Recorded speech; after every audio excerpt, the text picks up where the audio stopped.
Bonjour et bienvenue dans le ministère Éveil des Nations qui marche sur deux jambes, la repentance, la sanctification. Aujourd'hui, un sujet extraordinaire, c'est l'amour. On va dire oui, mais ça on connaît. Ben non, pas du tout. Il faut savoir qu'il y a trois sortes d'amour biblique. Deux, on en connaît bien. Le troisième, un peu moins. Et ça a commencé lors d'une balade à vélo où j'ai reçu un chant. D'abord, c'était un couplet, mais ensuite le Seigneur a complété, qui disait ceci. Je chantais à vélo, mon Dieu, je t'aime, car tu m'as aimé. Et tu m'aimes encore, et tu m'aimes encore. Ça va parler à quelqu'un parce que des fois on pense que Dieu nous a abandonnés, il ne nous aime plus, et parce qu'on vit peut-être des situations difficiles ou qu'on a rétrogradé un peu, ou ce genre de choses. Mais Dieu nous aime, car rien ne peut nous séparer de son amour. Alors pour comprendre ces trois types d'amour, il faut retourner en Genèse. Genèse, c'est le début de toute chose. 1, 27, Dieu créa l'homme à son image. Je t'ai dit, je suis créé à l'image de Dieu. Tu es créé à l'image de Dieu.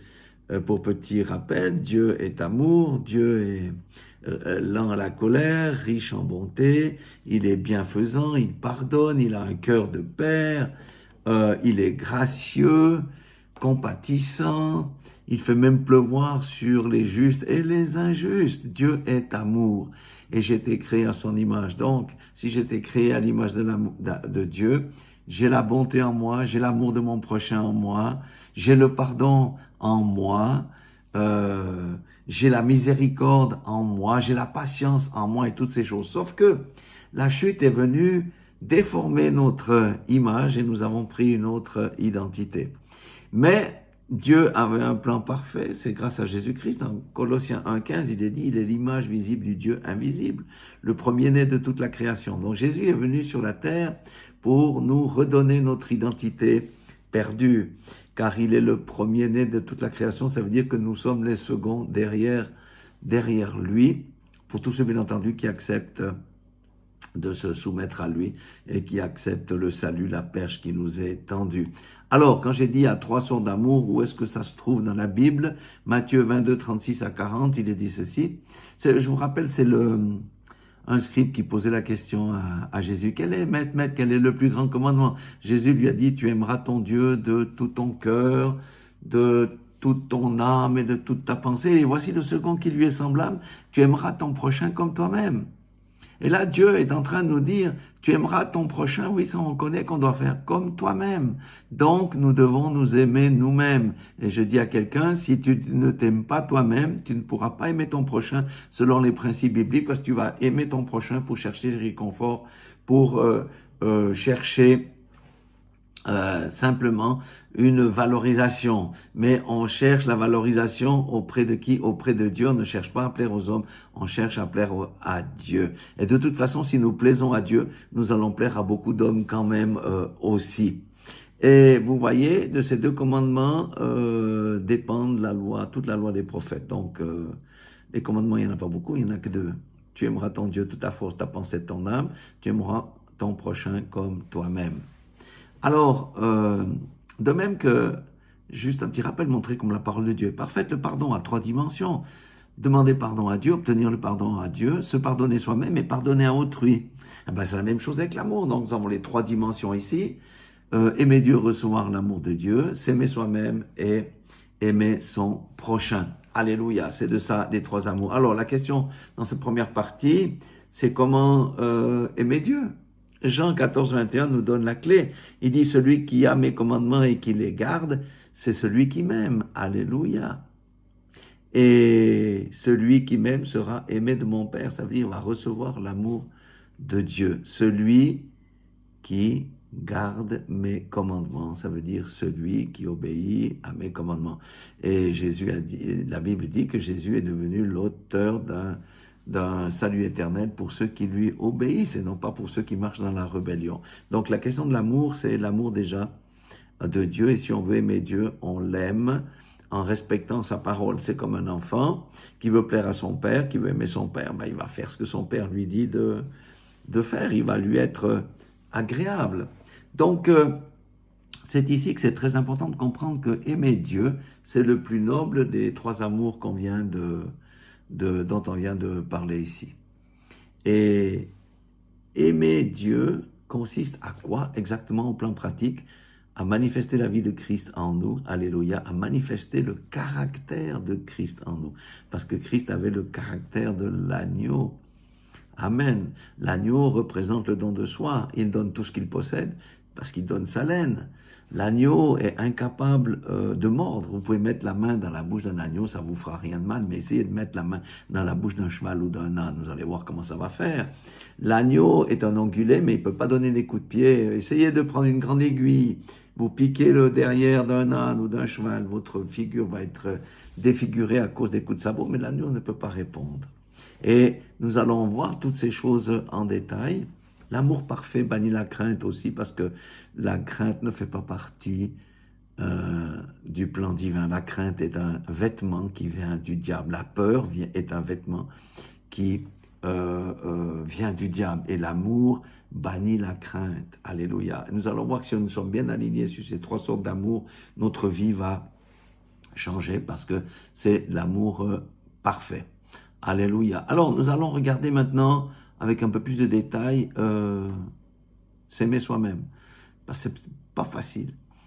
Donc, s'aimer soi-même, il faut savoir qu'il y a beaucoup de gens qui ont de la peine à s'aimer eux-mêmes, à cause peut-être de leur physique disgracieux, à cause d'une infirmité, à cause d'une vie passée qui les tourmente, à cause des péchés qui ont été faits, et tout ça. Donc, la première des choses, si on veut s'aimer soi-même, on doit croire ce que Dieu dit de nous, et non pas croire ce que le diable nous dit, non pas ce que le monde dit, parce que les règles du monde ne sont pas les mêmes que celles de Dieu. Donc, nous devons croire ce que Dieu dit de nous, et Dieu dit que nous sommes des créatures si merveilleuses, selon Psaume 139, verset 14, Louis II. Il dit, je te loue de ce que je suis une créature si merveilleuse, mon frère, ma sœur, tu es une créature merveilleuse. Mais parole vivante est encore plus extraordinaire, parce qu'il dit, je veux te louer d'avoir fait de moi une créature extraordinaire et si admirable. Mon frère, ma sœur, tu es une créature extraordinaire et très admirable. Alléluia. Voilà ce que Dieu dit de nous. Alléluia. Pour nous qui avons fait alliance avec lui, nous sommes ça. Nous sommes créés à son image. Dieu est un Dieu merveilleux, nous sommes des créatures merveilleuses, Dieu est un Dieu extraordinaire, nous sommes des créatures extraordinaires, Dieu est un Dieu admirable, nous sommes des gens admirables. Alléluia, c'est le premier point. Deuxième point, ce que nous devons croire à l'œuvre rédemptrice et libératrice de Jésus-Christ selon Galates 3,13 qui dit « Christ nous a rachetés de la malédiction de la loi, étant devenu malédiction pour nous ». Alléluia, nous devons croire que lui nous a rachetés, que nous avons été nettoyés, que nous avons été complètement lavés. Alléluia, nous sommes à neuf, le péché ne peut plus nous accuser. Le diable est un accusateur qui n'a plus de dents et il ne peut plus nous mordre si nous croyons à cela. Mais si nous croyons que mon péché est plus grand que Dieu lui-même, alors le diable, nous sommes ses esclaves. Donc, croyons à l'œuvre rédemptrice et libératrice de Jésus-Christ à la croix de Golgotha, qui a fait de moi, qui a fait de toi, mon frère, ma sœur, une nouvelle création, propre, nette, nettoyée, purifiée, pardonnée, réconciliée avec Dieu. Troisième chose, nous devons croire et comprendre que s'aimer soi-même est un commandement, comme on l'a vu. Aime ton prochain comme toi-même. Celui qui ne s'aime pas soi-même ne peut pas aimer autrui selon le principe biblique, parce qu'il va aimer autrui, pour chercher du réconfort, pour chercher une valorisation. Or, la valorisation se trouve auprès de Dieu seulement. Alléluia. Donc, refuser de s'aimer soi-même, c'est comme si on maudit Dieu, on le dénigre en fait. Parce que le Dieu que tu as créé, et le Dieu qui t'a créé, lui, dit que tu es une créature bien-aimée, toi tu refuses ça. Donc tu refuses l'amour de Dieu, tu te moques de lui, c'est comme si tu le maudis. Donc, s'aimer choisir, c'est choisir véritablement la loi de la vie. Vous savez on a le chemin de la vie, le chemin de la mort. Choisir la vie et non la mort. S'aimer soi-même, c'est choisir le chemin de la vie, la loi de la vie, et se détester, se dénigrer, se dévaloriser, c'est la loi. Choisir la loi de la mort, c'est un choix conscient. Et si on choisit la loi de la mort, eh bien, nous ouvrons les portes au diable qui vient pour voler, détruire et tuer. Et si nous choisissons la loi de la vie, nous avons la paix, nous avons la joie, nous avons toutes les bénédictions qui nous sont promises. Amen. Et si je m'aime moi-même, eh bien, je vais tellement rayonner que l'amour que j'ai d'abord pour Dieu, parce que mon amour pour moi-même découle de ça, l'amour que j'ai en moi va déborder sur autrui aussi. S'aimer soi-même, c'est aussi, je donnerai un exemple concret, faire sa toilette. Si je regarde ma femme, elle prend beaucoup plus de temps que moi, comme toutes les femmes. Elles ont plus de produits de beauté, elle prend le temps, elle s'arrange, etc. Mais c'est la même chose. Prendre soin de soi spirituellement, c'est passer du temps avec le Seigneur, c'est passer du temps dans la méditation, et c'est passer du temps en proclamant les bénédictions et les promesses qui sont pour nous dans la Bible, en proclamant même sous la douche. Je suis une créature merveilleuse, je suis une créature extraordinaire, je suis une créature admirable, je serai la tête et non la queue. Oh, alors que l'eau coule sur ma tête et que je me nettoie, je peux très bien dire que, oui, que des fleuves d'eau vive tombent sur moi, alléluia, que je sois arrosé par la bonté et l'amour de Dieu, alléluia. Et s'aimer soi-même, c'est se délivrer, oui, se délivrer par la foi, parce que je crois ce que je viens de dire, de la honte, de la culpabilité et de la condamnation du diable, par le sacrifice de Jésus-Christ de Nazareth. Nous devons sortir de la honte, sortir de la culpabilité, sortir de la condamnation, sortir de la peur. Et si on s'aime soi-même, toutes ces choses-là vont disparaître. Alléluia. Rappelons-nous que le manteau du diable, c'est garder la honte, la culpabilité, la condamnation. En refusant de s'aimer et de se pardonner, c'est renier la puissance du sacrifice de Jésus-Christ et revêtir le manteau du diable, la destruction et de la mort. N'écoutons plus les paroles dévalorisantes du diable qui dit tu ne vaux rien, tu ne réussiras à rien, regarde quel âge tu as, tu es toujours seul, personne ne s'intéresse à toi, regarde ta solitude, tu es détestable, oh, même ton Dieu t'a abandonné depuis tellement de temps que tu lui pries, tu es coupable de ce qui t'arrive, la honte est à toi, oui, la honte est à toi, tu es dans ma prison depuis tellement longtemps, qui viendra te délivrer? Ton Dieu t'a oublié, pense-y à ça, ta vie n'a aucun sens. C'est comme ça que le diable s'empare des hommes et nous dévie de l'amour de Dieu parce qu'on commence à se détester soi-même et même à détester le Seigneur, notre Dieu. Donc, s'aimer soi-même n'est pas une option, c'est une obligation et c'est une libération personnelle lorsqu'on arrive à s'aimer soi-même.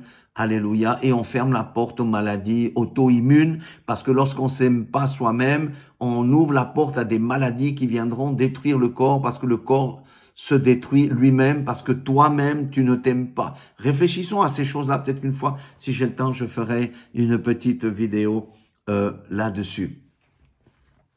Donc maintenant, on arrive à quelque chose qui est pas si facile que ça, c'est aimer son prochain. C'est facile à dire, hein, aime ton prochain. Oui, oui, ok. Je peux bien m'aimer moi-même, mais aimer son prochain, on est encore dans une difficulté supplémentaire. D'abord, nous devons comprendre qu'aimer son prochain, c'est passer de la loi du talion à la loi de la grâce et de la miséricorde, car nous n'avons pas à lutter contre la chair, mais contre la chair et le sang, mais contre les esprits méchants dans les lieux célestes, etc. David, à l'époque, n'avait pas cette révélation, ça. Les ennemis de David, il les poursuivait avec des épées, avec la lance, le javelot, et il les tuait. Mais nous, c'est pas comme ça. On ne lutte pas contre la chair, contre la personne, mais contre les esprits qui animent la personne et on prie et on manifeste la miséricorde à la personne. Ça, on doit comprendre, on n'est plus dans la loi du talion. Parce que la loi du talion a été abrogée, c'était la loi de Moïse. Et le Seigneur dit quelque chose ici, aimer son prochain comme soi-même, c'est aussi Romains 12, 14, par la bouche de Paul qui dit « Bénissez ceux qui vous persécutent et bénissez, ne maudissez pas. » Ah! Ne pas maudire, encore facile, mais bénir celui qui me persécute. Mon frère, ma sœur, bénir celui qui me persécute. Ben ouais, c'est la dimension suprême de l'amour. L'amour du prochain, la capacité à passer par-dessus l'offense. Or, le diable viendra toujours te piquer avec des personnes qui vont t'offenser. Le Seigneur dit, prie pour elle. Prie pour elle, bénis-la. Bénis la personne. Il ne nous dit pas de ne pas combattre l'esprit, hein, comprenons-nous bien, hein, mais ne maudis pas.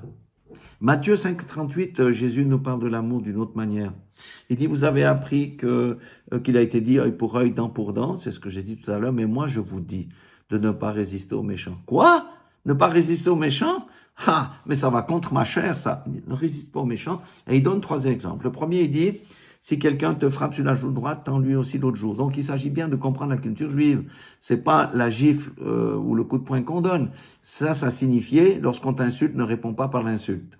Ah oui? Ça veut dire que, dans ma maturité, là, si je vais dans l'amour du prochain, le prochain m'insulte, là, me dit des mauvaises choses devant les autres. Je ferme ma bouche, je l'observe, je ne dis rien.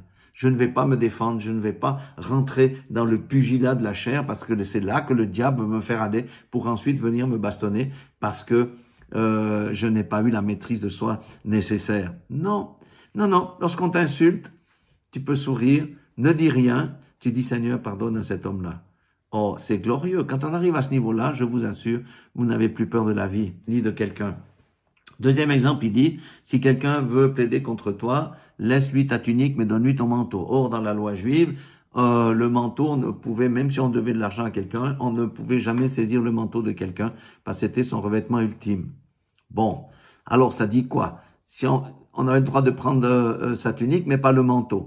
J'ai dit, mais tu veux prendre la tunique? Prends ma tunique, je te donne le manteau. Le Seigneur nous dit simplement d'aller plus loin que ce qu'on nous demande, de montrer un exemple, ça va interpeller l'autre. C'est comme ça que les gens se convertissent aussi, parce qu'on a une manière de faire, de répondre qui est différente de celle du monde. Et le troisième exemple, il dit, si quelqu'un te demande de faire 1 000 avec toi, fais-en 2. Qu'est-ce que ça veut dire? On doit comprendre de nouveau le contexte de l'époque. 1 000, disons 1 kilomètre. La loi romaine autorisait un soldat, un officier, n'importe qui de romain, de réquisitionner un juif pour lui porter son pactage pour la longueur d'1 kilomètre. Et les Juifs détestaient ça parce qu'ils estimaient que c'était injuste. Et vous imaginez, on te dit, toi le Juif, viens ici, prends mon pactage pendant 1 kilomètre. Et Jésus dit, non, ne te fâche pas. Propose à l'officier, propose au soldat, qui est aussi ton prochain, de faire plus. Propose-lui de faire 2 kilomètres. Et ça va faire réfléchir la personne. C'est comme nous, lorsqu'on fait le bien, les gens disent, mais celui-ci, moi je le fais le mal, il me rend le mal par le bien. Il y a quelque chose. Et c'est une pierre qu'on met à l'édifice pour l'amener à changer d'optique et à aller vers la conversion. Alléluia. Donc, l'amour du prochain se manifeste de manière tout à fait concrète. Aimer son prochain, c'est aussi Luc 6, 37. Ne jugez point, vous ne serez point jugés. Ne condamnez point, vous ne serez point condamnés.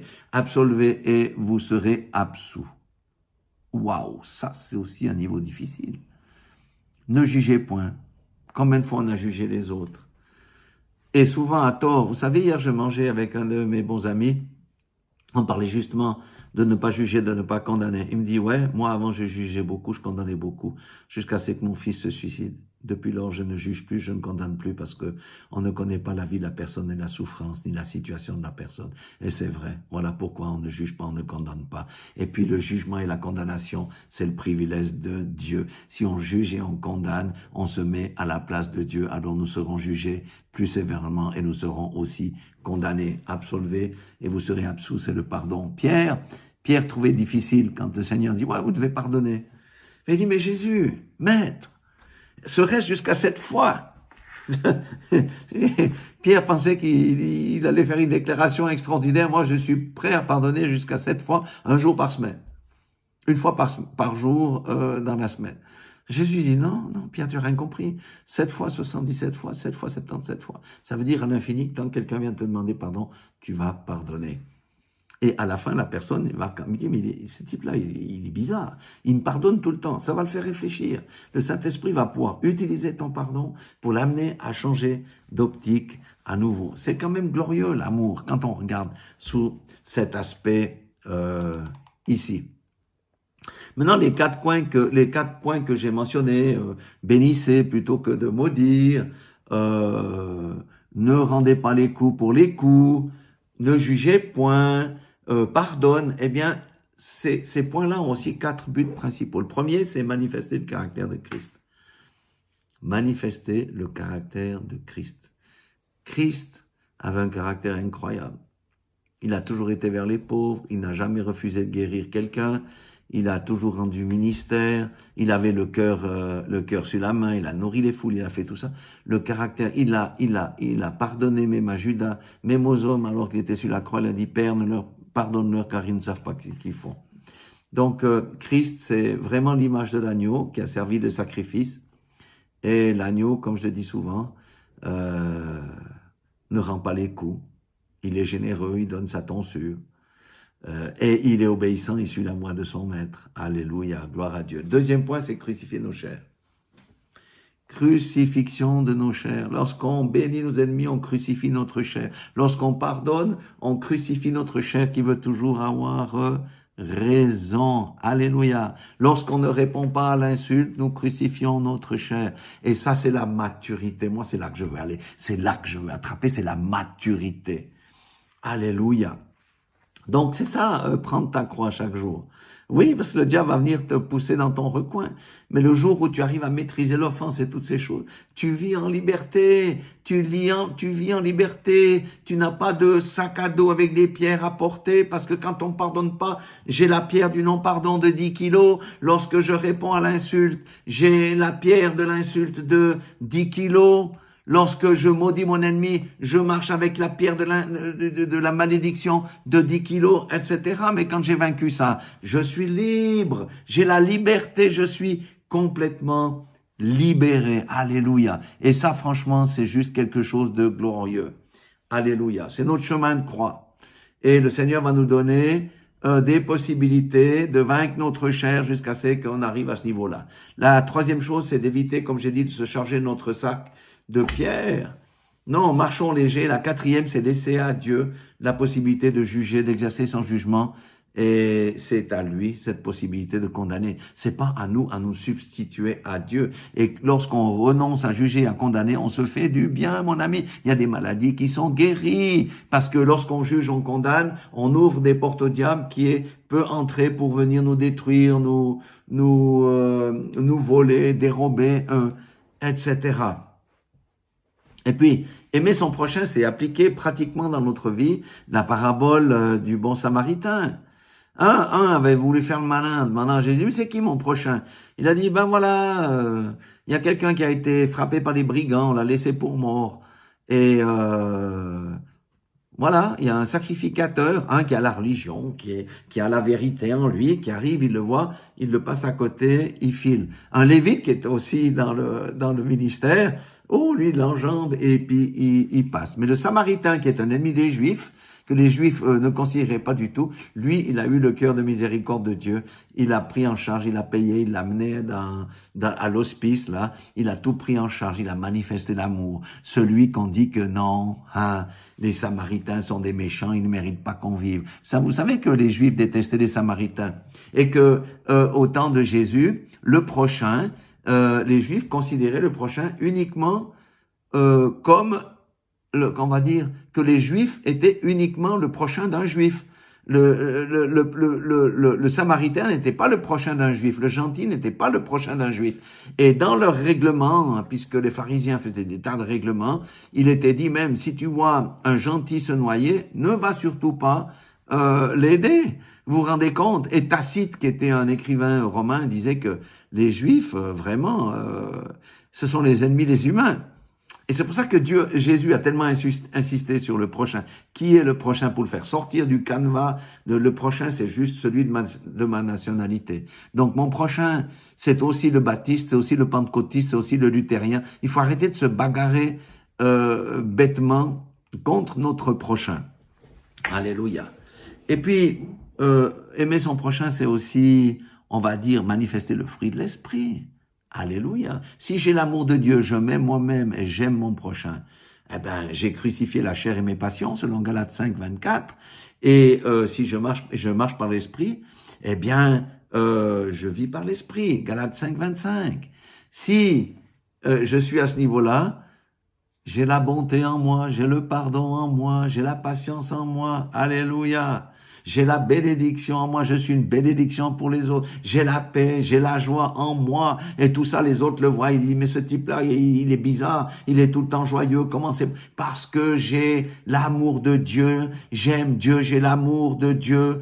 En retour aussi, je m'aime parce que je suis une créature formidable et j'aime mon prochain. Et ça marque beaucoup plus que toutes les théologies pour convaincre les gens de se convertir parce que les gens nous regardent. Alléluia. Finalement, aimer dans le fond son prochain, c'est réussir ce que les Hébreux ont échoué dans Lévitique 19-17 qui dit « Tu ne haïras point ton frère dans ton cœur ». Là, il parlait du frère. Donc, voyez l'histoire de les Juifs entre les Juifs. Hein. Tu auras soin de reprendre ton prochain, mais tu ne te chargeras point d'un péché à cause de lui. Ça, on verra. Jésus dit la même chose. Hein. Tu ne te vengeras point et tu ne garderas point de rancune contre les enfants de ton peuple. Tu aimeras ton prochain comme toi-même. Je suis l'Éternel. Ça, c'est les prémices de la loi royale des 2 commandements qu'on a vus tout à l'heure. Quand on dit tu auras soin de reprendre ton prochain, mais tu ne chargeras pas d'un péché, ça veut dire si tu vois ton frère en la foi pécher, parce qu'on peut pas aller chez les païens, les gentils, aller commencer à leur crier dessus s'ils font des excès de vitesse ou je sais pas quoi. Mais si tu vois que ton frère ou ta sœur pêche, tu vas la reprendre, mais tu ne changeras pas d'un péché. Ça veut dire, tu vas surtout pas les raconter avec ta langue mauvaise à tous les autres ce que le frère ou la sœur ont fait, fût-il de la fornication ou des choses comme ça. Parce que ça, c'est de la délation, c'est de la médisance. Au lieu d'aider les gens, tu vas les enfoncer. Donc c'est ça, vous voyez, l'amour. L'amour, on doit dire la vérité à notre prochain, à mon frère, à ma sœur. Là, je parle de la foi. Hein. Ceux qui sont dans la foi, on doit leur dire la vérité que ça, c'est pas bien. Tu appelles le mal bien, le bien mal, c'est pas bien. Change. Repens-toi, reviens en bonne disposition avec Dieu. Ça, c'est manifester l'amour en faveur de notre prochain, j'entends, dans la foi. Mais notre prochain, comme on l'a vu avec Jésus, c'est bien plus large que uniquement ceux qui connaissent Dieu. Mon prochain, c'est mon voisin, c'est mes voisins qui ne connaissent pas Dieu, où je vais manifester l'amour de Dieu, le caractère de Christ. Et c'est comme ça qu'on va gagner les âmes aussi. Alléluia. Voilà, ces points-là. Appliquer l'exemple du bon samaritain. Manifester le fruit de l'esprit. Véritablement vaincre sa chair, c'est marcher dans la maturité. Moi, je veux marcher dans la maturité. Et rappelez-vous que le diable n'ait plus de, comment on appelle, d'emprise sur vous, avec les mauvaises choses qu'il nous dit. Je vais juste pour conclure vous lire simplement le chant que j'ai reçu, que le Seigneur a complété, et qui dit ceci: mon Dieu, je t'aime, car tu m'as aimé et tu m'aimes encore. Mon Dieu, je t'aime, car tu m'as aimé et tu m'aimes encore. Vous pouvez répéter après moi. Je revais maintenant ma nouvelle identité, ma véritable identité. Oui, je suis une créature merveilleuse. Oui, je suis une créature extraordinaire. Oui, j'ai de la valeur à tes yeux. J'ai été racheté à grand prix. Oui, je suis libre, je suis libéré de la peur, libéré de la honte, de la culpabilité, de la condamnation, parce que Jésus a pris mes péchés et mes malédictions. Il m'a rendu mon identité. Diable, tu es un menteur. Je suis libre, je suis libéré. Diable, tu n'es qu'un menteur. Je te jette hors de ma vie. Je suis libre et je m'aime, car il m'a aimé et il m'aime encore. Mon Dieu m'aime encore. Oui, je m'aime, j'ai son pardon, je suis purifié, je suis pardonné, je suis réconcilié avec mon Dieu. Je suis libre, sans peur, ni honte, ni condamnation, ni culpabilité, car il m'a aimé, il m'aime encore, et je m'aime parce que je suis sa créature merveilleuse, extraordinaire, et si merveilleuse. Mon Dieu, je t'aime, car tu m'as aimé et tu m'aimes encore. Voilà ce que je voulais partager avec vous aujourd'hui, sachez que Dieu vous aime vraiment. N'oubliez jamais qu'il vous aime. Aimez-le de tout votre cœur, de toute votre pensée, de toute votre âme, et aimez-vous vous-même, et vous serez capable à ce moment-là d'aimer votre prochain, de manifester le caractère de Christ. Dieu vous aime, je vous aime, entrons dans cette nouvelle dimension. En tous les cas, moi, c'est là que je vais cette année, je le sais, parce que le Seigneur, en début d'année, nous a déjà donné la paix, d'expérimenter la paix et son repos dans toutes les tribulations, les épreuves que nous vivons. Et je sais qu'il va m'accorder et nous accorder le triomphe par l'amour. Soyez tous bénis dans le nom puissant de Jésus-Christ de Nazareth. Très belle semaine à vous. Amen.